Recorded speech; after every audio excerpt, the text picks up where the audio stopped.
বিয়েবাড়ির উৎসব, জন্মদিনের অনুষ্ঠান বা পূজা পার্বণ যেকোনো অনুষ্ঠানই হোক না কেন, পায়েসটা সবার অতি পছন্দের একটি খাবার। পায়েস না হলে যেন কোনো অনুষ্ঠানই জমে না। ঈদের সময় হলে তো কোনো কথাই নেই। আমরা সবাই চেষ্টা করি অন্য দিনের চেয়ে ঈদের সময় বেশি মজা করে পায়েস রান্না করতে। আজকের পায়েসে আমি লিকুইড দুধের সাথে কনডেন্স মিল্ক অ্যাড করে দিয়ে করব। কারণ আমি পায়েসটা ধবধবে সাদা করব না, একটু লালচে করে করব, তাই কনডেন্স মিল্ক অ্যাড করে দেব। আর কথা নয়, চলুন স্বপ্নার সাথে ফ্লেভার জন্য তৈরি করে ফেলি পায়েস।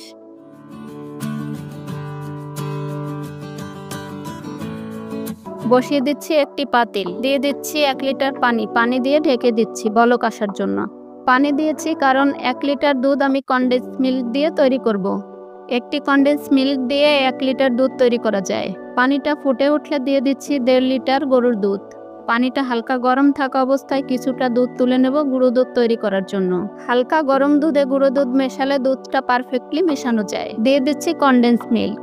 কনডেন্স মিল্কটাকে আস্তে আস্তে ঢেলে ভালোভাবে মিশিয়ে নিতে হবে। দুধ মেশানোর সময় অনবরত নাড়তে হবে, না হলে পাতিলের তলায় লেগে যাবে। আপনারা দেখতেই পাচ্ছেন আমি দুধটাকে এভাবে ধীরে ধীরে ঢেলে মিশিয়ে নিচ্ছি। এরপরে দিয়ে দিচ্ছি মেশানো গুঁড়ো দুধ। এখানে আমি 100 গ্রাম গুঁড়ো দুধ মিশিয়ে রেখেছিলাম। এ পর্যায়ে পায়েসের দুধটা অনেকটাই ঘন হয়ে এসেছে। আমি এখানে 150 গ্রাম পোলাও চাল নিয়েছি। আপনারা চাইলে বাসমতি চাল, আতপ চাল, যে কোনো ধরনের চাল দিয়ে পায়েসটা রান্না করতে পারেন।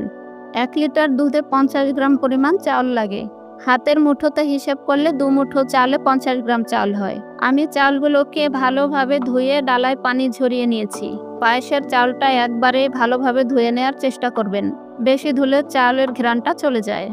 চালগুলো দিয়ে খুব ভালোভাবে নেড়ে মিশিয়ে নিতে হবে যাতে চাল দলা বেঁধে না যায়। পায়েস রান্নার ক্ষেত্রে পায়েসটাকে অনবরত নেড়ে রান্না করতে হয়। পাশে লেগে থাকা দুধটাকে এভাবে তুলে দিয়ে খুব ভালোভাবে নেড়ে রান্নাটা করতে হয়। পায়েস বা ফিরনি যেটাই রান্না করেন না কেন, চালের পরিমাণটা ঠিক না হলে পায়েস বা ফিরনি কোনোটাই পারফেক্ট হবে না। দিয়ে দিচ্ছি 3 টুকরো দারচিনি। আপনারা এলাচি বা দারচিনি যেই ফ্লেভারটা আপনাদের পছন্দ সেইটাই দিয়ে দিতে পারেন। আমার দারচিনির ফ্লেভারটা পছন্দ, তাই আমি দারচিনি দিয়েই পায়েস রান্না করি। এ পর্যায়ে আমার চালটা আধা সিদ্ধ হয়ে এসেছে। চাল আধা সিদ্ধ হয়ে আসলে অ্যাড করে দেব চিনি।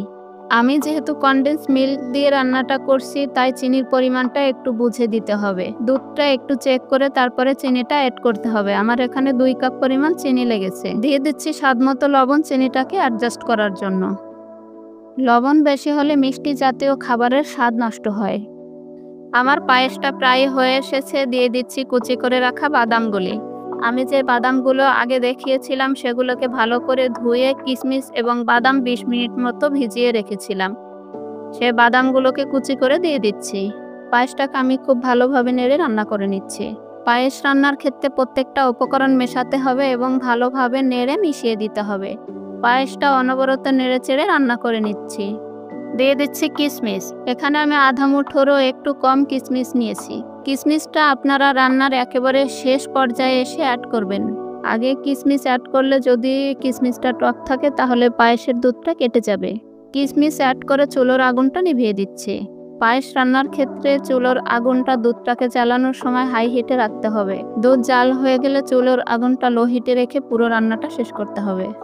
পায়েস রান্নার ক্ষেত্রে খেয়াল রাখতে হবে এবং সব সময় নাড়তে হবে যাতে পায়েসের নিচে লেগে না যায়। পায়েসের নিচে লেগে গেলে পুরো খাবারের স্বাদটাই নষ্ট হয়ে যাবে। আপনারা দেখতে পাচ্ছেন আমার পায়েসটা কতটা সুন্দর এবং পারফেক্ট হয়েছে। খেতেও দারুণ টেস্ট হয়েছে। রেসিপিটি ফলো করে একবার বানিয়ে খেয়ে দেখুন। ভালো লাগলে কমেন্ট বক্সে জানিয়ে দেবেন। আমার ভিডিওটি ভালো লাগলে ভিডিওটিতে লাইক দিয়ে চ্যানেলটি সাবস্ক্রাইব করে ফেলুন। আজকের মতো এখানেই বিদায় নিচ্ছি। আল্লাহ হাফেজ।